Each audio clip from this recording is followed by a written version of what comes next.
Zo'ravonlikdan jabrlangan bolalarga ijtimoiy xizmatlarni tashkil qilish tartibi belgilandi.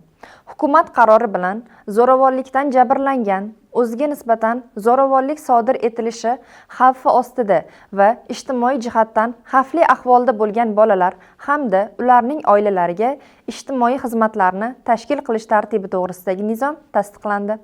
Nizomga ko'ra, ijtimoiy xizmatlar zo'ravonlikdan jabrlangan, o'ziga nisbatan zo'ravonlik sodir etilishi xavfi ostida bo'lgan bolalar va ularning oilalari uchun himoya qilish rejasiga muvofiq ko'rsatiladi. Ijtimoiy jihatdan xavfli ahvolda bo'lgan bolalar va ularning oilalari uchun individual integratsiya rejasiga muvofiq ko'rsatiladi. Ijtimoiy himoyaga muhtoj bolalar va ularning oilalariga quyidagi shakllarda ijtimoiy xizmatlar ko'rsatiladi.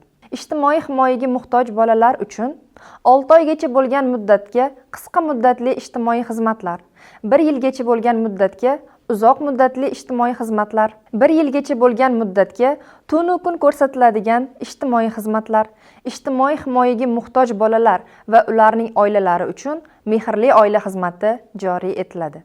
Ijtimoiy xizmatlar ko'rsatish istagini bildirgan yakka tartibdagi tadbirkor yoki yuridik shaxslar yagona milliy ijtimoiy himoya axborot tizimining ijtimoiy xizmatlar ko'rsatuvchilarining yagona reyestriga kiritilishi lozim.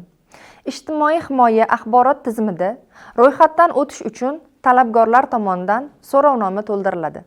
So'rovnoma 10 ish kuni ichida talabgorning quyidagi talablarga muvofiqligi bo'yicha o'rganib chiqiladi. Talabgorda kamida 2 nafar psixo-ijtimoiy xizmat ko'rsatuvchi mutaxassislarning mavjudligi va ularning kamida 1 yillik ish stajiga ega bo'lishi hamda sog'lig'i to'g'risidagi tibbiy ma'lumotnoma bo'lishi, bino va inshootlarda sanitariya holati ta'minlanganligi o'rganiladi.